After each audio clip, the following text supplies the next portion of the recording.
ചെമ്പനിപ്പൂ സീരിയലിന്റെ വരാനിരിക്കുന്ന episode review വിശേഷങ്ങളിലേക്ക് എല്ലാവർക്കും സ്വാഗതം. കഴിഞ്ഞ എപ്പിസോഡിൽ നമ്മൾ അവസാനിപ്പിച്ചിട്ടുണ്ടായിരുന്നത് രേവതിക്ക് വലിയൊരു ഓർഡർ കിട്ടാണ് 500 മാല കെട്ടിക്കൊടുക്കാനുള്ളത്. അതിന്റെ ഭാഗമായിട്ട് ചേച്ചിമാരെ എല്ലാവരെയും വീട്ടിലേക്ക് ക്ഷണിക്കുന്നുണ്ട്. അങ്ങനെ രേവതി പറഞ്ഞതനുസരിച്ചിട്ടാണ് എല്ലാവരും വീട്ടിലേക്ക് എത്തുന്നത്. എന്നാൽ അവരെ കണ്ടിട്ട് സഹിക്കാൻ വയ്യാത്ത ചന്ദ്രമതിയാണെന്നുണ്ടെങ്കിൽ നമ്മുടെ രേവതിയെ വേലക്കാരി എന്നൊക്കെ പറഞ്ഞിട്ട് അപമാനിക്കുകയാണ്. അത് സഹിക്കാൻ വയ്യാതെ നമ്മുടെ ചന്ദ്രമതിക്ക് ഇട്ടിട്ട് കണക്കിന് കൊടുക്കുന്നുണ്ട് ചേച്ചിമാരെല്ലാവരും കൂടിയിട്ട്.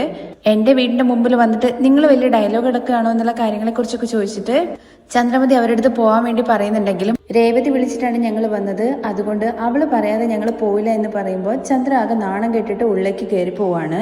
ആ എപ്പിസോഡിന്റെ വിശേഷങ്ങൾ കേൾക്കാത്തവർ ആരെങ്കിലും ഉണ്ടെന്നുണ്ടെങ്കിൽ ലിങ്ക് ഞാൻ ഐക്കാട്ടിലും അതുപോലെ പിൻ കമന്റ് ആയിട്ടും കൊടുത്തേക്കാട്ടോ. സുധി ഇങ്ങനെ നടന്നു പോയിക്കൊണ്ടിരിക്കുകയാണ് കേട്ടോ റോഡിലൂടെ. അപ്പോഴേക്കും നമ്മുടെ പാർക്കിൽ ഫ്രണ്ടിനെ കാണുകയാണ്. അവനെ കണ്ട ഉടനെ തന്നെ നമ്മുടെ സുധി ആണെങ്കിൽ എസ്കേപ്പ് ആവാൻ വേണ്ടി സ്പീഡിൽ നടക്കുന്നുണ്ട്. അവനാണെങ്കിൽ പുറകെ തന്നെ ചെല്ലുവാണ് കേട്ടോ.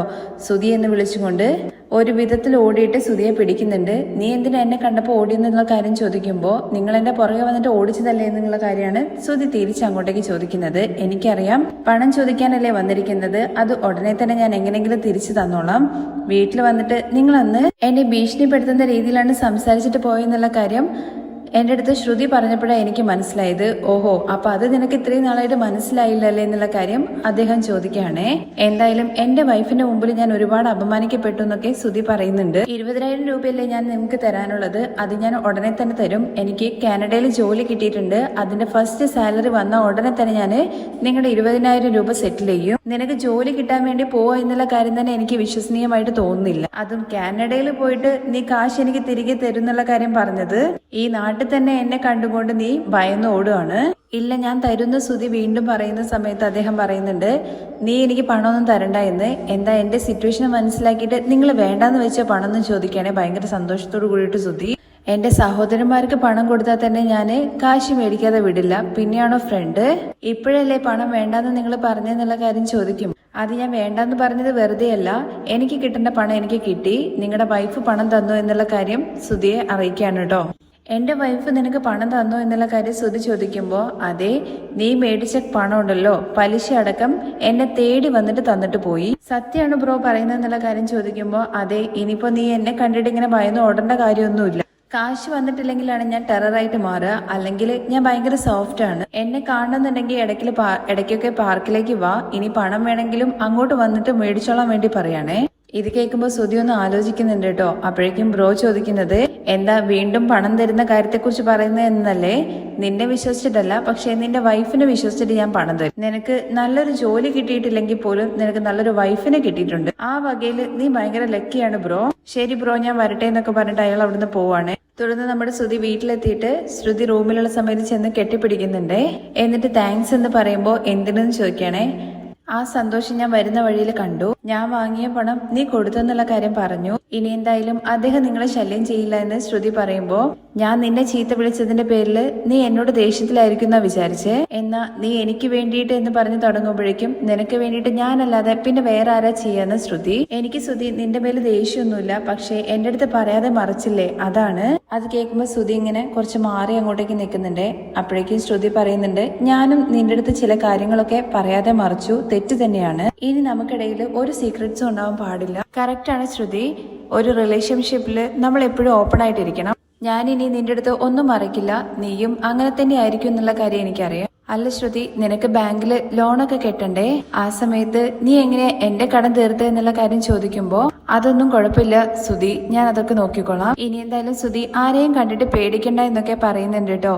അത് കേൾക്കുമ്പോ വീണ്ടും താങ്ക്സ് സുധി പറയുമ്പോ, നീ എന്തിനാ എന്റെ അടുത്ത് താങ്ക്സ് പറയുന്നത് എന്ന് പറഞ്ഞുകൊണ്ട് സുധിയെ കെട്ടിപ്പിടിച്ചിട്ട് ഭയങ്കര ഹാപ്പി ആയിട്ട് ഇരിക്കുകയാണ് കേട്ടോ രണ്ടുപേരും. അത് കഴിഞ്ഞ് നമ്മുടെ സച്ചിയും രേവതിയും കൂടിയിട്ട് പൂവൊക്കെ മേടിച്ചിട്ട് വീട്ടിലെത്തുന്നുണ്ട്. കൂടെ ദേവും ഉണ്ട് കേട്ടോ. ചേച്ചിമാരൊക്കെ എപ്പോ വന്നതെന്ന് നമ്മുടെ രേവതി കണ്ട ഉടനെ തന്നെ ചോദിക്കുകയാണെ. ഞങ്ങൾ ഇപ്പൊ വന്നതേ ഉള്ളൂ.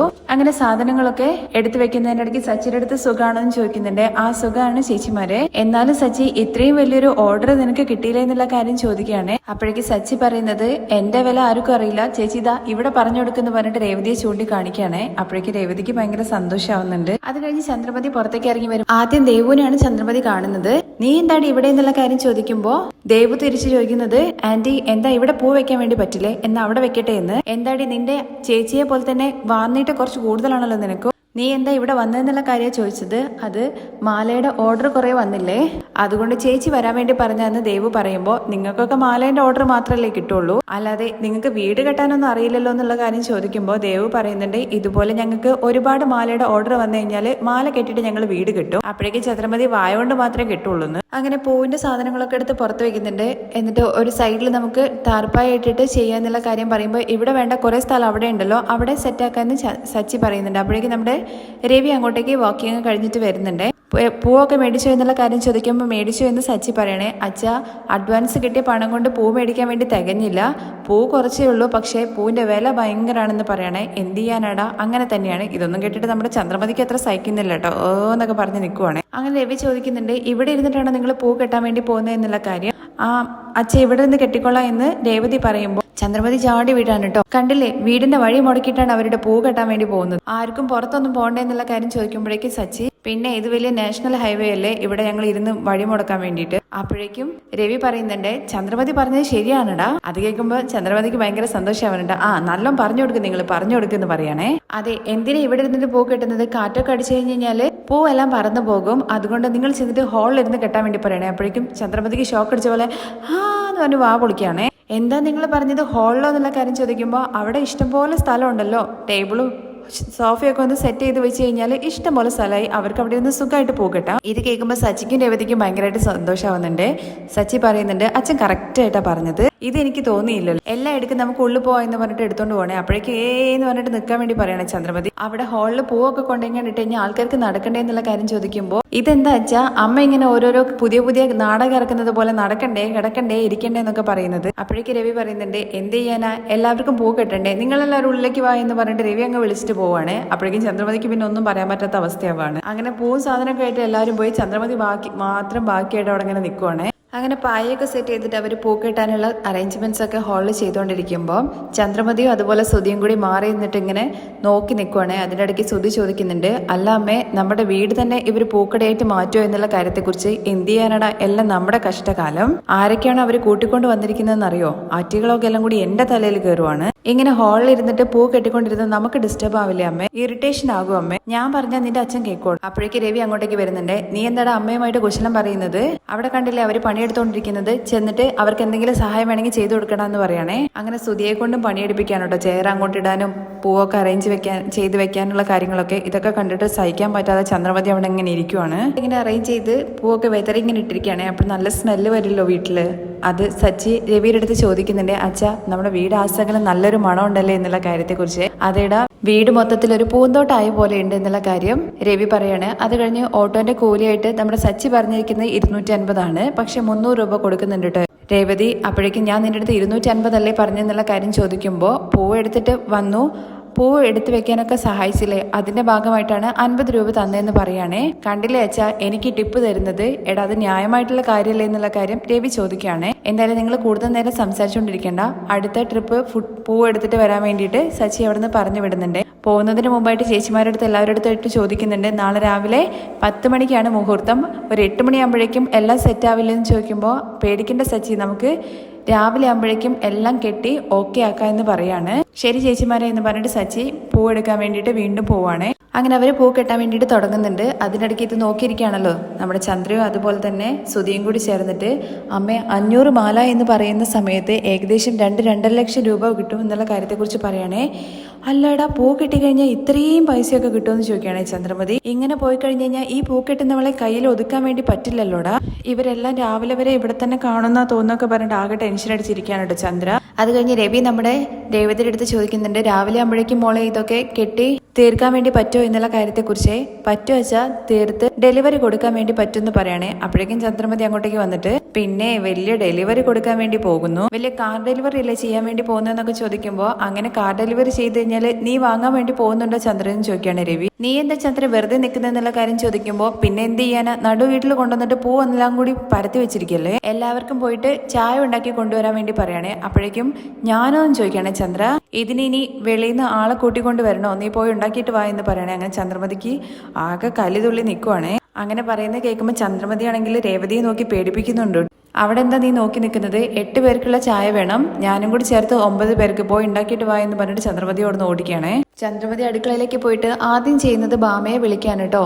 ബാമയെ നീ ഇവിടെ എവിടെയാ ഉള്ളത്, ഉടനെ തന്നെ വീട്ടിലേക്ക് വാ എന്ന് പറയണേ. എന്തിനെന്ന് ചോദിക്കുമ്പോൾ വന്നിട്ട് ഇവിടെ നടക്കുന്ന കൂത്ത് കാണ്, ഉടനെ വാ എന്ന് പറഞ്ഞിട്ട് ഫോൺ വെക്കുകയാണേ. ഇവറ്റിങ്ങൾക്കൊക്കെ ഞാൻ ചായ ഉണ്ടാക്കി കൊടുക്കണമല്ലോ എന്നുള്ള കലിപ്പില് പഞ്ചസാരയുടെ പാത്രമൊക്കെ എടുത്ത് താഴെ അങ്ങ് വെക്കുന്നൊക്കെ ഉണ്ട് കേട്ടോ, ഭയങ്കര സ്ട്രോങ് ആയിട്ട്. എന്നിട്ട് ചായ ഉണ്ടാക്കിക്കൊണ്ടിരിക്കുകയാണ്. ദേവു രവിയുടെ അടുത്ത് പറയുന്നുണ്ട്, അങ്കിളെ ഇതൊക്കെ ഒരു ഫോട്ടോ എടുക്കോ അങ്കിളുടെ ഫോണിൽ എന്നുള്ള കാര്യം ചോദിക്കുമ്പോൾ രേവതി ചോദിക്കുന്നത് അതെന്തിനാ ദേവു എന്നാണ്. അല്ല ചേച്ചി, ഇതുപോലെ നമ്മൾ ഒറ്റയടിക്ക് ഇത്രയും മാല കെട്ടുക എന്നുള്ള കാര്യമൊക്കെ ഓൺലൈനിൽ ഫോട്ടോ എടുത്ത് ഇട്ട് കഴിഞ്ഞ് കഴിഞ്ഞാൽ നമുക്ക് ഒരുപാട് ഓർഡേഴ്സ് വരുമെന്ന് പറയുമ്പോൾ രവി അത് കറക്റ്റാണ് ദേവു, നീ കറക്റ്റായിട്ടാണ് പറഞ്ഞത്. എന്തായാലും ഞാൻ ഫോട്ടോ എടുത്തിട്ട് എൻ്റെ കുറേ ഫ്രണ്ട്സിനൊക്കെ ഷെയർ ചെയ്ത് കൊടുക്കാം, ഒരുപാട് ഓർഡർ വരട്ടെ എന്നൊക്കെ പറയുകയാണ്. ഇത് നമ്മുടെ റൂമിൽ നിന്ന് ശ്രുതിയും അതുപോലെ ശ്രുതിയും കേൾക്കുന്നുണ്ട്. ശ്രുതി ചെന്നിട്ട് ശ്രുതിയുടെ അടുത്ത് പറയുന്നത് കേട്ടില്ലേ മാർക്കറ്റിംഗ് ചെയ്യുന്നതെന്നുള്ള കാര്യം, അവള് പഠിക്കുന്ന പെണ്ണല്ലേ, അപ്പോൾ അതിനനുസരിച്ചുള്ള കാര്യങ്ങൾ പറഞ്ഞു എന്നേ ഉള്ളൂ എന്ന് ശ്രുതി. നമ്മുടെ പാർലറിനും അതുപോലെ മാർക്കറ്റിംഗ് ചെയ്താലോ എന്നുള്ള കാര്യത്തെക്കുറിച്ച് ശ്രുതി ചോദിക്കുമ്പോൾ അത് നമ്മുടെ പാർലർ ആണെങ്കിൽ മാത്രമല്ലേ ചെയ്യാൻ വേണ്ടി പറ്റുള്ളൂ എന്ന് ശ്രുതി. നീ എന്താ പറഞ്ഞേ, ഓൾറെഡി അതിനുള്ള പ്ലാൻ ഒക്കെ ഉണ്ട്, അത് ചെയ്യണം എന്നൊക്കെ പറഞ്ഞിട്ട് അഡ്ജസ്റ്റ് ചെയ്യാണ്. എന്താണെന്നറിയില്ല, ശരിക്കും ഫോക്കസ് ചെയ്യാൻ വേണ്ടി പറ്റുന്നില്ല, ഫോട്ടോ ശരിക്കും എടുക്കാൻ വേണ്ടി പറ്റുന്നില്ല എന്നൊക്കെ രവി പറയുമ്പോൾ അങ്കിളെ ഇങ്ങോട്ട് താ ഞാൻ ചെയ്യാന്ന് ദേവു പറയുന്നുണ്ട്.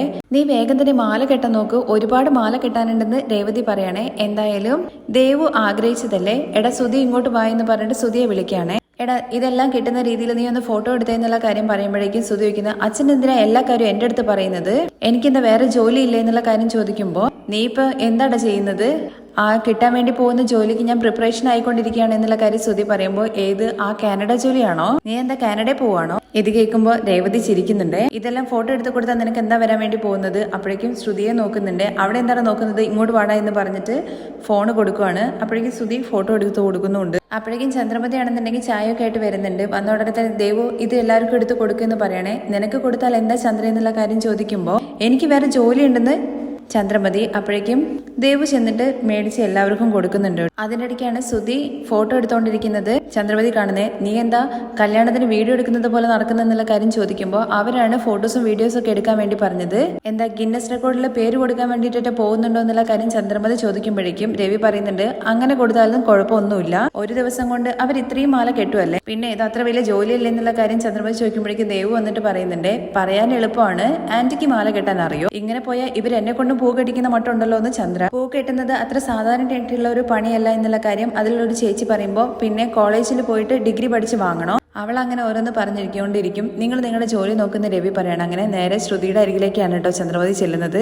അത് കഴിഞ്ഞ് ചേച്ചിമാരെല്ലാവരും കൂടി പറയുന്നുണ്ട് കേട്ടോ, ഒരു ദിവസം കൊണ്ട് നമ്മൾ ഇത്രയും മാല ഇതുവരെ കെട്ടിയിട്ടില്ല അല്ലേ എന്നുള്ള കാര്യത്തെക്കുറിച്ച്. അതേ ചേച്ചി, ഒരു മാസം കൊണ്ട് കെട്ടുന്ന മാല നമ്മൾ ഒരു ദിവസം കൊണ്ട് കെട്ടുവാണ്, നമ്മൾ രേവതിയുടെ കല്യാണത്തിന് പോലും മാല കെട്ടിയിട്ടില്ലല്ലോ എന്നുള്ള കാര്യത്തെക്കുറിച്ച് പറയുമ്പോൾ അതിനെന്താ നമുക്ക് നമ്മുടെ ദേവുവിന്റെ കല്യാണത്തിന് മാല കെട്ടാൽ. ദേവു പഠിപ്പ് കഴിഞ്ഞ ഉടനെ തന്നെ നിന്റെ കല്യാണമല്ലേ എന്നുള്ള കാര്യം ചോദിക്കുമ്പോൾ അല്ലല്ല, കല്യാണം കഴിഞ്ഞതിന് മുമ്പായിട്ട് എനിക്കൊരു ജോലി വേണം, പഠിപ്പ് കഴിഞ്ഞാൽ ഉടനെ തന്നെ ഞാൻ ജോലിക്ക് പോകും. അത് ശരി തന്നെയാണ് ദേവു നീ പറഞ്ഞത്, ജോലി ഇല്ലാതെ ഒരു വീട്ടിലേക്ക് ചെന്ന് കഴിഞ്ഞു കഴിഞ്ഞാൽ ആ വീട്ടിലെ വേലക്കാരിയെ പോലെയാണ് കാണുക. ഇത് കേൾക്കുമ്പോൾ രേവതിക്ക് ഭയങ്കരമായിട്ട് സങ്കടമാവുന്നുണ്ട്. എന്നാൽ ഇത് കേട്ട ചന്ദ്രമതിയാണെന്നുണ്ടെങ്കിൽ കണ്ടില്ല അവരുടെ കൊഴുപ്പ് എന്നെയാണ് കുത്തി കാണിക്കുന്നത്. രേവതിയുടെ കൂടെ ചേർന്നിട്ട് എല്ലാവർക്കും വായിക്ക് നീളം കുറച്ച് കൂടുതലാന്നൊക്കെ പറയണേ ചന്ദ്ര. വീട്ടിൽ മൊത്തം പൂവാസന ആയതുകൊണ്ട് വീട്ടിന്റെ നടുവിൽ ഇരുന്നാൽ തന്നെ മനസ്സിന് നല്ലൊരു കുളിർമയാണെന്നൊക്കെ രവി പറയുന്നുണ്ട്. അങ്ങനെയാണെന്നുണ്ടെങ്കിൽ ഏട്ടൻ എല്ലാ ദിവസവും മാർക്കറ്റിലേക്ക് വന്നാൽ മതി, ഇതിനേക്കാൾ നല്ല സ്മെല്ലാണ് മാർക്കറ്റിലുണ്ടാവുക, അപ്പോൾ മനസ്സ് എന്നും നല്ല കുളിർമയായിട്ട് ഇരിക്കുന്നൊക്കെ പറയണേ. സാധാരണ കിട്ടുന്ന ഒരു സ്ഥലം മാർക്കറ്റാണെന്നല്ലേ നിങ്ങൾ പറഞ്ഞു വരുന്നതെന്നുള്ള കാര്യം പറയുമ്പോഴേക്കും ചേച്ചിമാരെല്ലാവരും ചിരിക്കുന്നുണ്ട്. അത് കേട്ടുകൊണ്ടാണ് സച്ചി അങ്ങോട്ടേക്ക് വരുന്നത്. എല്ലാവരും ഭയങ്കര സന്തോഷത്തിൽ ചിരിച്ചുകൊണ്ടാണല്ലോ, നല്ല ഹാപ്പി ആയിട്ടാണല്ലോ വർക്കൊക്കെ പോയിക്കൊണ്ടിരിക്കുന്നത്. ഇത് കേൾക്കുമ്പോൾ രവി പറയുന്നുണ്ട് അത് കണ്ടിട്ട് മനസ്സിലാവുന്നില്ലേ സച്ചി എന്നേ. തുടർന്ന് സച്ചി പറയുന്നത് അച്ഛാ അടുത്ത ലോഡ് വന്നു എന്നുള്ള കാര്യം ഓണറമ്മേന്റെ അടുത്ത് പറഞ്ഞേക്കേ എന്നുള്ള കാര്യമാണ്.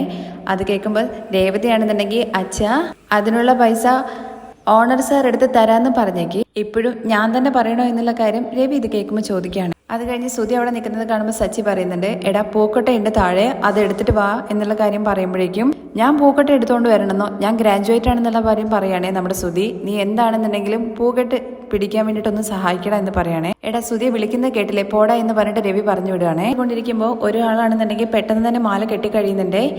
ഇതെന്താ ഭയങ്കര പെട്ടെന്ന് മാല കെട്ടുന്നതെന്നുള്ള കാര്യം ചോദിക്കുമ്പോൾ ഒരുപാട് കെട്ടാനില്ലേ, അതുകൊണ്ടാണ് എടാ എന്നുള്ള കാര്യം രവിയുടെ അടുത്ത് പറയുകയാണേ. ഇങ്ങനെ എക്സ്പ്രസ് മാതിരി മാല കെട്ടുവാണെന്നുണ്ടെങ്കിൽ നീ ഭാവിയിൽ വലിയ ആളായിട്ട് മാറുന്നു പറയുന്നുണ്ടേ. തുടർന്ന് രവി കല്യാണം ആയിട്ടുണ്ടോ നിനക്ക് എന്നുള്ള കാര്യം ചോദിക്കുകയാണ്. ഇത് കേട്ട ചന്ദ്രമതി ആണെന്നുണ്ടെങ്കിൽ റൂമെന്ന് പറയുന്നുണ്ട്, എന്താ ഇനിയിപ്പോൾ അദ്ദേഹം കല്യാണം കഴിക്കാൻ വേണ്ടി പോവാണോ എന്നുള്ള കാര്യത്തെക്കുറിച്ച്. എന്തായാലും ഭാഗ്യം മൂന്നോട് കൂടിയിട്ട് ഞാൻ നിർത്തിയത്, ഇനി ഒരു കുട്ടീനെയും കൂടി പ്രസവിച്ചിട്ടുണ്ടായിരുന്നെങ്കിൽ അവനെയും കൂടി ചേർത്തിട്ട് ഏതെങ്കിലും പൂക്കിട്ടുന്നവളെ കല്യാണം കഴിപ്പിച്ച് കൊടുക്കുകയും ഈ വീട് ആസകലം പൂക്കടയായിട്ട് മാറുമെന്ന് പറയുമ്പോൾ ഇപ്പോഴും ആൻറ്റി അങ്ങനെ തന്നെയല്ലേ നടക്കുന്നതെന്ന് ശ്രുതി. അത് കഴിഞ്ഞ് നമ്മുടെ വർഷയാണ് കേട്ടോ കാണിക്കുന്നത്. വർഷം ഡബ്ബിങ് ചെയ്തുകൊണ്ടിരിക്കുന്നതിൻ്റെ ഇടയ്ക്ക് സർ കഴിഞ്ഞോ, എനിക്ക് ഭയങ്കരമായിട്ട് വിശക്കുന്നുണ്ടെന്ന് പറയുമ്പോൾ ആ വർഷയെ കഴിഞ്ഞു, നീ പോയിട്ട് ഫുഡ് കഴിച്ചിട്ട് വാ, നിന്റെ ഫുഡ് വന്നിട്ടുണ്ടെന്ന് പറയണേ. അതിനുശേഷം ഞാൻ ഫുഡ് ഓർഡർ ചെയ്തിട്ടില്ലല്ലോ, നീ പോയിട്ട് ഉള്ളിൽ നോക്ക്, നിന്റെ ഫുഡ് എത്തിയിട്ടുണ്ട്. അങ്ങനെ വർഷം ഉള്ളിൽ പോയി നോക്കുവാണേ. ശ്രീകാന്ത് അവിടെ ഉണ്ട് കേട്ടോ. അല്ല ശ്രീകാന്ത് എപ്പോഴാണ് വന്നതെന്ന് ചോദിക്കുമ്പോൾ ഞാൻ ഇപ്പോൾ വന്നതേ ഉള്ളൂ, നീ വരുന്ന കാര്യത്തെക്കുറിച്ച് പറഞ്ഞില്ലല്ലോ, നിനക്ക് ജസ്റ്റ് സർപ്രൈസ് തന്നതാണ്, വാ നീ ഇരിക്കുമെന്ന് പറഞ്ഞിട്ട് ഫുഡൊക്കെ ആയിട്ടാണ് കേട്ടോ ശ്രീകാന്ത് വന്നിരിക്കുന്നത്. ഇന്നെന്താ പുതിയതായിട്ട് ശ്രീകാന്ത് ഫുഡൊക്കെ എടുത്ത് വന്നിരിക്കുന്നത് എന്നുള്ള കാര്യം ചോദിക്കുമ്പോൾ എന്താ എനിക്ക് വരാൻ വേണ്ടി പറ്റില്ലെന്ന് ചോദിക്കണേ ശ്രീകാന്ത്. അതല്ല ഇതുവരെ നീ അങ്ങനെയൊന്നും ചെയ്തിട്ടില്ലല്ലോ, അതുകൊണ്ട് ചോദിച്ചതാ. ഞാൻ ഓർഡർ ചെയ്ത് കഴിഞ്ഞാലും ഏതെങ്കിലും അസിസ്റ്റന്റിന്റെ അടുത്തല്ലേ കൊടുത്തു വിടാറ്, ഇന്ന് നീ തന്നെ എടുത്തോണ്ട് വന്നല്ലോ എന്നൊക്കെ ചോദിക്കുമ്പോൾ ഇന്ന് എനിക്കെന്തോ നിന്നെ കാണണം തോന്നി. അങ്ങനെ ഫുഡ് തുറന്നു നോക്കുന്ന സമയത്ത് എല്ലാം വർഷയ്ക്ക് ഇഷ്ടപ്പെട്ടതാണ് കേട്ടോ. ഇന്നെന്താ എന്തെങ്കിലും സ്പെഷ്യൽ ആനിവേഴ്സറി എന്തെങ്കിലും ഉണ്ടോ എന്ന് ചോദിക്കുകയാണേ. എന്താ സ്പെഷ്യലായിട്ട് ആനിവേഴ്സറി കാര്യങ്ങളുണ്ടെങ്കിൽ മാത്രമേ എനിക്ക് നിനക്ക് ഇഷ്ടമുള്ള ഫുഡ് ഉണ്ടാക്കി തരാൻ വേണ്ടി പറ്റുള്ളൂ എന്ന് ശ്രീകാന്ത് ചോദിക്കുമ്പോൾ അതല്ല, ചുമ്മാ എന്തോ സ്പെഷ്യലുണ്ട് അതുകൊണ്ടാണെന്ന് വർഷ. കുറച്ച് ദിവസമായിട്ട് നമ്മൾ എപ്പോഴും അടിയുണ്ടാക്കിക്കൊണ്ടിരിക്കല്ലേ, അതിനാരാ കാരണം എന്ന് വർഷ ചോദിക്കുന്ന സമയത്ത് ശ്രീകാന്ത് പറയുന്നുണ്ട്, ഇനിയിപ്പോൾ അതിന്റെ കാരണം അന്വേഷിച്ച് പോയിട്ട് അതിന്റെ പേരിൽ ഇനി വീണ്ടും അടി ഉണ്ടാക്കണോ? അതൊന്നും വേണ്ട, എനിക്ക് അടി ഉണ്ടാക്കി മതിയായി. എന്തായാലും ഫുഡൊക്കെ കണ്ടിട്ട് എനിക്ക് ഭയങ്കരമായിട്ട് വിശക്കുന്നുണ്ട്, നമുക്ക് കോംപ്രമൈസ് ആകാം, വാ ഫുഡ് കഴിക്കാന്ന് പറഞ്ഞിട്ട് രണ്ടുപേരും കൂടി ചേർന്ന് ഭക്ഷണം കഴിക്കുകയാണ്. ഭക്ഷണം കഴിക്കുന്നതിന്റെ ഇടയ്ക്ക് വർഷ പറയുന്നുണ്ട്, യമ്മി ആയിട്ടുണ്ട്, നിന്റെ മേലെ എന്ത് ദേഷ്യം ഉണ്ടെങ്കിലും നീ ഉണ്ടാക്കിയ ഫുഡ് കഴിക്കുമ്പോൾ എല്ലാ ദേഷ്യവും പോകും. അങ്ങനെ ഒരു മാജിക്കാണ് ശ്രീകാന്തിന്റെ കയ്യിലുള്ളത്. ഞാൻ വിചാരിച്ചു നമ്മൾ അടി ഇങ്ങനെ പോയിക്കൊണ്ടിരിക്കും എന്നുള്ള കാര്യത്തെക്കുറിച്ച്. അമ്മയ്ക്കാണെങ്കിൽ ഡൗട്ട് തോന്നിയിട്ട് ചോദിച്ചു എന്ന് ശ്രീകാന്ത് പറയുമ്പോൾ അതെ ആന്റി എൻ്റെ അടുത്തും ചോദിച്ചു, ആദ്യം എനിക്ക് മനസ്സിലായില്ല, കുറച്ച് കഴിഞ്ഞപ്പോഴാണ് മനസ്സിലായത് നമുക്കിടയിലെ അടിയെക്കുറിച്ചാണ് ചോദിക്കുന്നതെന്ന്. ഇങ്ങനെ പുറത്ത് അറിയുന്ന രീതിയിൽ നമ്മൾ അടി ഉണ്ടാക്കി എന്നുള്ള കാര്യത്തെക്കുറിച്ച് കേട്ടപ്പോൾ എനിക്കും കുറച്ച് എംബാരസ് ആയിരുന്നു. അതാണല്ലോ അടിയൊന്നും ഇല്ല എന്നുള്ള രീതിയിൽ നീ ഒപ്പിക്കാൻ വേണ്ടിയിട്ട് ഗിഫ്റ്റ് ഒക്കെ തന്നിട്ട് പോയത്. ഞാൻ ആർക്ക് ഗിഫ്റ്റ് കൊടുത്തതെന്ന് വർഷ ഇത് കേൾക്കുമ്പോൾ ചോദിക്കുന്നുണ്ടേ. എനിക്കാണെന്ന് പറയണേ, അതിന് ഞാൻ നിനക്ക് ഗിഫ്റ്റ് ഒന്നും തന്നില്ലല്ലോ, നിനക്ക് ഓർമ്മയില്ലെന്ന് ചോദിച്ചും കൊണ്ട് കവിളത്ത് ഇങ്ങനെ തൊടുന്നുണ്ട് കേട്ടോ. ഓ നിന്നെ കിസ് ചെയ്ത കാര്യത്തെക്കുറിച്ചാണോ നീ പറഞ്ഞത്? നിന്റെ വൈഫ് നിന്നെ കിസ് ചെയ്യുന്നത് അത്രയും വലിയൊരു കാര്യമാണ്, അതൊക്കെ നോർമൽ തന്നെയാണ്. പക്ഷെ ചില കാര്യങ്ങൾ എങ്ങനെയാണ് തീർക്കേണ്ടത്, ചില പ്രശ്നങ്ങൾ എങ്ങനെ തീർക്കേണ്ടതെന്നുള്ള കൺഫ്യൂഷൻ നമുക്കിടയിൽ തന്നെ ഉണ്ടാകും. എന്നാൽ നമുക്കിടയിലെ ഫൈറ്റ് നീ ഒരു കിസ് തന്നിട്ട് മൊത്തത്തിൽ അവസാനിപ്പിച്ചു. ഇത് കേൾക്കുമ്പോൾ വർഷ ചിരിക്കാണ് കേട്ടോ.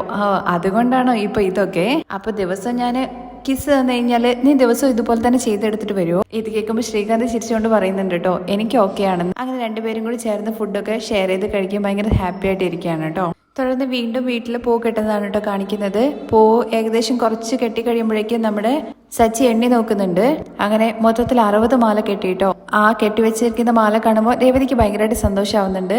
തുടർന്ന് അങ്ങോട്ടേക്ക് ബാമ വരികയാണ് കേട്ടോ. ബാമ വന്ന ഉടനെ തന്നെ രവിയേട്ട സുഖല്ലേ എന്നുള്ള കാര്യം ചോദിക്കുമ്പോൾ അത് കണ്ടില്ലേ, ഞാൻ പൂന്തോട്ടത്തിന്റെ നടുവിലാണ് ഇരിക്കുന്നത്, എന്താ ഇത്രയും മാലയൊക്കെ കെട്ടിയിരിക്കുന്നത്, എന്തെങ്കിലും വിശേഷം ഉണ്ടോ എന്നുള്ള കാര്യം ബാമ ചോദിക്കുമ്പോൾ എന്താ റേഡിയോയിലൊന്നും പറഞ്ഞില്ലേ എന്നുള്ള കാര്യം ചോദിക്കുകയാണ് രവി. മറ്റാരെയല്ല, ചന്ദ്ര ന്യൂസ് എത്തിച്ചില്ലെന്നാണ് ഉദ്ദേശിച്ചത്. എന്താ എന്തെങ്കിലും വലിയ ന്യൂസ് ആണോ എന്നാണ് ബാമ ചോദിക്കുന്നത്. ഓൾ ഇന്ത്യ റേഡിയോയിൽ ഒന്നും പറഞ്ഞില്ലല്ലോ. അതിൽ വരില്ല, ഈ വീട്ടിൽ നടക്കുന്ന വിഷയങ്ങളെല്ലാം ചന്ദ്രയുടെ റേഡിയോയിലാണല്ലോ വരിക, ഇതിനകം നിന്നെ അറിയിക്കേണ്ടതാണല്ലോ. അപ്പോഴേക്കും ചന്ദ്രയ്ക്ക് ദേഷ്യം വരുന്നുണ്ട്, എനിക്കെന്താ വേറെ പണിയൊന്നുമില്ല, ഇതെല്ലാം പറയുന്നതാണോ എന്റെ പണി? ശരി എന്താ വിശേഷം എന്നുള്ള കാര്യം ബാമ ചോദിക്കുമ്പോൾ രവി പറയുന്നുണ്ട്, സച്ചി ഒരു 500 മാലയ്ക്ക് ഓർഡർ എടുത്തിട്ടുണ്ട്. ഓ ആണോ, വലിയ കാര്യമാണല്ലോ എന്ന് ബാമ ചോദിക്കും. അതെ അതെ, ഹാർബറിൽ വലിയ ജോലിക്ക് ടെൻഡർ എടുത്തിരിക്കുകയാണ്, വലിയ വിഷയം തന്നെയാണ് നോക്കുന്നുള്ള കാര്യം ചന്ദ്ര. അപ്പോഴേക്ക് സച്ചി ആണെങ്കിൽ തുടങ്ങുന്നുണ്ട്, അതെ അതെ ഞങ്ങൾക്കിത് വലിയ ഓർഡർ തന്നെയാണ്, ഞങ്ങളെ കൊണ്ട് ഈ ഓർഡർ ഒക്കെ എടുക്കാൻ വേണ്ടി പറ്റുള്ളൂ. പക്ഷെ ഉള്ളിലൊരുത്തനുണ്ടല്ലോ നിങ്ങളെ വലിയ പഠിപ്പ് കളി, അവൻ വലിയ കപ്പല് അതൊക്കെ ടെൻഡർ എടുക്കും, അതും കാനഡയില്. നീ എന്തിനാ എപ്പോ നോക്കിയാലും അവനെ കുറ്റം പറയുന്നതെന്നുള്ള കാര്യം ചോദിക്കുകയാണേ. എന്തായാലും ബാമ വാ നമുക്ക് അകത്തേക്ക് പോവാ എന്ന് പറയും. ബാമ ആന്റി ആന്റിക്ക് മാല കെട്ടാൻ അറിയില്ലേ? നാളെ രാവിലെ ആകുമ്പോഴേക്കും ഒരുപാട് മാല കെട്ടി തീർക്കാനുണ്ട്. ആന്റി ഒരു കൈ സഹായത്തിന് നിൽക്കാൻ വേണ്ടി പറയുമ്പോഴേക്കും ഭാമ വയ്ക്കുന്നുണ്ട് ചന്ദ്രയുടെ അടുത്ത്, നീ ഇതിനാണ് എന്നെ ഇങ്ങോട്ട് വിളിച്ചു വരുത്തിയ എന്നുള്ള കാര്യത്തെക്കുറിച്ച്. അപ്പോഴേക്കും സച്ചി, ആന്റിക്ക് നന്നായിട്ട് മാല കെട്ടാൻ വേണ്ടി അറിയില്ലേ, ഒന്ന് സഹായിച്ചു കൊടുക്കുക ആന്റി എന്നുള്ള കാര്യം പറഞ്ഞാണേ. അമ്മ പോയിട്ട് ആന്റിക്ക് ഒരു ഗ്ലാസ് ചായ എടുത്തോണ്ട് വരാൻ വേണ്ടിയിട്ട് സച്ചി പറയുന്നുണ്ട്. അത് ശരിയാണ് ചന്ദ്രേ, നീ പോയിട്ട് ഒരു ഗ്ലാസ് ചായ എടുത്തിട്ട് വാ, കുറച്ച് പഞ്ചസാര കൂട്ടിയിട്ടോളാന്നൊക്കെ പറയുന്നുണ്ട്. അങ്ങനെ ഭാമയും പൂ കെട്ടാൻ വേണ്ടിയിട്ട് അവിടെ ഇരിക്കുന്നുണ്ട്. അത് കഴിഞ്ഞ് ശ്രീകാന്തും വർഷയും കൂടി കയറി വരുന്നുണ്ട്. കയറി വന്ന ഉടനെ തന്നെ രേവതി ചേച്ചി താഴേന്ന് വരുമ്പോഴേ അത്രയും സ്മെല്ലുണ്ട്, ഏതോ അമ്പലത്തിന്റെ ഉള്ളിലേക്ക് വരുന്നത് പോലെ തോന്നിയെന്ന് പറയണേ. ഇത് കേൾക്കുമ്പോൾ ചായ ഉണ്ടാക്കാൻ വേണ്ടി പോവാണല്ലോ ചന്ദ്ര അവിടെ നിൽക്കുന്നുണ്ട്. ഈ വീട്ടിനുള്ളിലേക്ക് രേവതി വന്നപ്പോ തന്നെ ഈ വീട് അമ്പലം പോലെയായിട്ട് മാറിയെന്ന് പറയാണേ. രവി അത് കേട്ടിട്ട് ചന്ദ്രമതി ഓടിപ്പാഞ്ഞെത്തുവാണേ. അപ്പൊ ഞാനിവിടെ ഉള്ള സമയത്തൊക്കെ എങ്ങനെയായിരുന്നു എന്നുള്ള കാര്യം ചോദിക്കുമ്പോ സച്ചിൻ നല്ല കണക്കിന് മറുപടി കൊടുക്കുന്നുണ്ട്. പ്രേതത്തിന്റെ ബംഗ്ലാവ് പോലെ ഉണ്ടായിരുന്നു എന്ന് പറയുന്നുണ്ട്. ഇത് കേൾക്കുമ്പോൾ എല്ലാവരും ചിരിക്കുകയാണ്. ചന്ദ്രമതി ആണെങ്കിൽ എല്ലാവരുടെ മുഖത്തേക്ക് ഇങ്ങനെ കലിപ്പോട് കൂടി നോക്കുന്നുണ്ട്. തുടർന്ന് ശ്രീകാന്ത് ചോദിക്കുന്നുണ്ട്, രേവതി ചേച്ചി എന്തോ വലിയ ഓർഡർ വന്നിട്ടുണ്ടല്ലോ എന്നുള്ള കാര്യത്തെക്കുറിച്ച്. അതെ ശ്രീകാന്ത്, 500 മാല കെട്ടണം. ആഹാ സൂപ്പർ ആണല്ലോ ചേച്ചി. അത് കഴിഞ്ഞ് ശ്രീകാന്ത് ദേവു സുഖമായിട്ടിരിക്കുന്നു എന്നുള്ള കാര്യം ചോദിക്കുകയാണെ. അതെ, ഇവളെ കണ്ടിട്ട് ഒരുപാട് നാളായി, എന്താ ദേവു സുഖമല്ലേ എന്നുള്ള കാര്യം വർഷയും ചോദിക്കുന്നുണ്ട്. അങ്ങനെ ദേവു സുഖാണെന്നൊക്കെ പറയുകയാണെ. നിന്റെ ഷെഫ് ജോലിയൊക്കെ എങ്ങനെ പോകുന്നു എന്ന് ദേവു ചോദിക്കുമ്പോൾ നന്നായിട്ട് പോകുന്നുണ്ട്. നിന്റെ സ്റ്റഡീസ് ഒക്കെ എന്ന് ചോദിക്കുമ്പോൾ എന്ന് പറഞ്ഞ് തുടങ്ങുമ്പോഴേക്കും ചന്ദ്രമതി, പിന്നെ അങ്ങ് കോയമ്പത്തൂരേക്ക് പോവല്ലേ, നിങ്ങൾ രണ്ടുപേരും കൂടി പോയിട്ട് ഫ്രഷപ്പ് ആയിട്ട് വാ, അവിടെ എന്താ സംസാരം എന്നൊക്കെ ശ്രീകാന്തിന്റെ അടുത്ത് ചോദിക്കുന്ന രീതിയിൽ സംസാരിക്കുന്നൊക്കെ ഉണ്ട് കേട്ടോ. ഞാൻ ചായ എടുത്തിട്ട് വരാം, ഫ്രഷപ്പ് ആയിട്ട് വാ എന്നൊക്കെ പറഞ്ഞിട്ട് രണ്ടുപേരും അവിടെ നിന്ന് ഓടിക്കാണ് കേട്ടോ ചന്ദ്രമതി. കാരണം ശ്രീകാന്തും അതുപോലെ ദേവും കൂടി സംസാരിക്കുന്നത് ചന്ദ്രമതിക്ക് ഇഷ്ടപ്പെടാത്തതുകൊണ്ട്.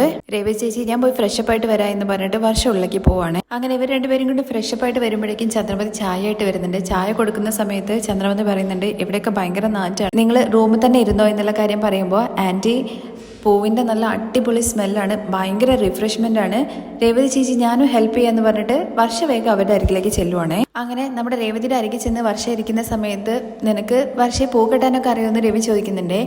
അതിനെന്താ അങ്കിൾ, കണ്ടു കഴിഞ്ഞാൽ നമുക്ക് കെട്ടിക്കൂടെ, പഠിച്ചാൽ പോരെന്ന് ചോദിക്കുകയാണേ.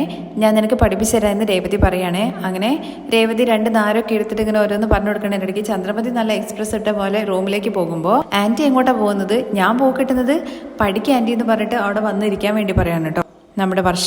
അങ്ങനെ രേവതി പറഞ്ഞു കൊടുക്കുന്നത് പോലെ തന്നെ ചെയ്യുന്നുണ്ട് കേട്ടോ. പക്ഷെ പൂവാണെങ്കിൽ ഭയങ്കര മുറുക്കി കെട്ടുന്നൊക്കെയാണ്. വർഷയുടെ കെട്ട് കാണുമ്പോഴേക്കും ദേവു പറയുന്നുണ്ട്, അത്ര മുറുക്ക് കെട്ടരുത്, അങ്ങനെ കെട്ടിക്കഴിഞ്ഞ് കഴിഞ്ഞാല് പൂ ഇതായി പോകുമെന്ന് പറയുകയാണേ. അങ്ങനെ മുറുക്ക് കെട്ടിയാലല്ലേ നിൽക്കുള്ളൂ എന്ന് പറഞ്ഞിട്ട് നാലങ്ങ് മുറുക്കി വരയ്ക്കുമ്പോഴേക്കും പൂവൊക്കെ കെട്ടിയതെല്ലാം കൂടി പുറത്തേക്ക് ചാടുവാണേ. ഇങ്ങനെ പൂവൊന്നും പിച്ചി കളയല്ലേ എന്നുള്ള കാര്യം സച്ചി പറയുന്ന സമയത്ത് വർഷം ചോദിക്കുന്നുണ്ട്, പിന്നെ ഇങ്ങനെ പൂ കെട്ടാൻ വേണ്ടി പഠിക്കുക, അതിന് നിനക്ക് ഈ പൂവേ കിട്ടിയുള്ളൂ എന്നുള്ള കാര്യം സച്ചി ചോദിക്കുമ്പോൾ വർഷം എന്തോ പോലെ ആവുന്നുണ്ട് കേട്ടോ. അത് കഴിഞ്ഞ് ശ്രീകാന്തിന് ഒരു അടി കൊടുക്കുകയാണ് സച്ചി. എന്നിട്ട് നീ അവളെടുത്ത് പൂ അവിടെ വെക്കാൻ വേണ്ടി പറ, അതിനെന്തിനാ സച്ചിയേട്ടൻ എന്നെ അടിക്കുന്നത്, വർഷയെ പൂ അവിടെ വെക്കിയെന്ന് പറയണേ. ഇതെന്തൊരു കഷ്ടമാണ്, പൂ കെട്ടാൻ വേണ്ടിയിട്ട് എന്തൊരു ബുദ്ധിമുട്ടാണെന്നൊക്കെ പറയുമ്പോൾ നമ്മുടെ രവി വർഷയുടെ അടുത്ത്, അത് വർഷേ നീ ഡബ്ബിംഗ് ജോലിയല്ലേ ചെയ്യുന്നത്, ഇവരെല്ലാരെയും വിളിച്ചിട്ട് ഡബ്ബിംഗ് ചെയ്യാൻ വേണ്ടി പറഞ്ഞു കഴിഞ്ഞാൽ പറ്റുമെന്ന് ചോദിക്കുകയാണേ. അതുപോലെ തന്നെയാണ് പൂ കെട്ടുന്നതും. അങ്ങനെയൊന്നുമില്ല അങ്കിൾ, ഒരു ദിവസം ഞാൻ രേവതി ചേച്ചിയുടെ അടുത്ത് ഡബ്ബിംഗ് ചെയ്യിപ്പിച്ചിട്ടുണ്ടായിരുന്നു, ഒറ്റ ടേക്കിൽ തന്നെ രേവതി ചേച്ചി നല്ല സൂപ്പറായിട്ട് സംസാരിച്ചു. ഇത് കേൾക്കുന്ന സമയത്ത് ചന്ദ്രമതി എന്നുള്ള മട്ടിൽ നിൽക്കുവാണേ. എന്താ പറഞ്ഞത്, ഇവള് ഡബ്ബിംഗ് ചെയ്തു എന്നോ? അപ്പോഴേക്ക് ശ്രീകാന്ത്, അതേ അമ്മേ, ഒരു സീരിയലില് രേവതി ചേച്ചി ഡബ്ബിംഗ് ചെയ്തിട്ടുണ്ടായിരുന്നു, രേവതി ചേച്ചി ആണെങ്കിൽ സൂപ്പറായിട്ട് സംസാരിക്കുകയും ചെയ്തു. അതും കഷ്ടപ്പെടുത്തുന്ന ഒരു അമ്മായിമ്മയെ ചീത്ത വിളിക്കുന്ന രീതിയായിരുന്നു അത്. നമ്മുടെ രേവതി ചേച്ചി സൂപ്പറായിട്ട് ചീത്ത വിളിച്ചു. ഇത് കേൾക്കുമ്പോൾ എല്ലാവരും ചന്ദ്രമതിയുടെ മുഖത്തേക്കാണ് കേട്ടോ നോക്കുന്നത്. ഓ ഇതൊക്കെ നടന്നിട്ടുണ്ടോ, ഇത് വേറെ കഥയാണോ എന്ന് ചോദിക്കുകയാണ് ചന്ദ്ര. അമ്മായിമ്മയെ ചീത്ത വിളിക്കുക എന്ന് പറയുന്നത് ഇവൾക്ക് ഹലുവ തിന്നുന്ന മാതിരിയാണല്ലോ. TV-യിൽ മാത്രമല്ലേ അങ്ങനെ ആന്റി വിളിക്കാൻ വേണ്ടി പറ്റുള്ളൂ, നേരിട്ട് വിളിക്കാൻ വേണ്ടി പറ്റില്ലല്ലോ എന്നുള്ള കാര്യം ചോദിക്കുമ്പോൾ എന്താ നീ പറഞ്ഞേ? അപ്പോഴേക്ക് ദേവുവിന്റെ അടുത്ത്, ദേവു നീ നിന്റെ ജോലി നോക്കുന്ന രേവതി, നമ്മുടെ രേവതിയുടെ അടുത്ത് പല പല കഴിവുകളും അഭ്യാസങ്ങളും ഉണ്ടെന്ന് രവി പറയുന്ന സമയത്ത്, ശരിയാണ് അങ്കിള് പറഞ്ഞത്, എനിക്കെന്തോ ഇതൊന്നും ചെയ്യാൻ വേണ്ടി പറ്റുന്നില്ല എന്ന് പറഞ്ഞ് സങ്കടപ്പെട്ടിരിക്കുകയാണ് വർഷ.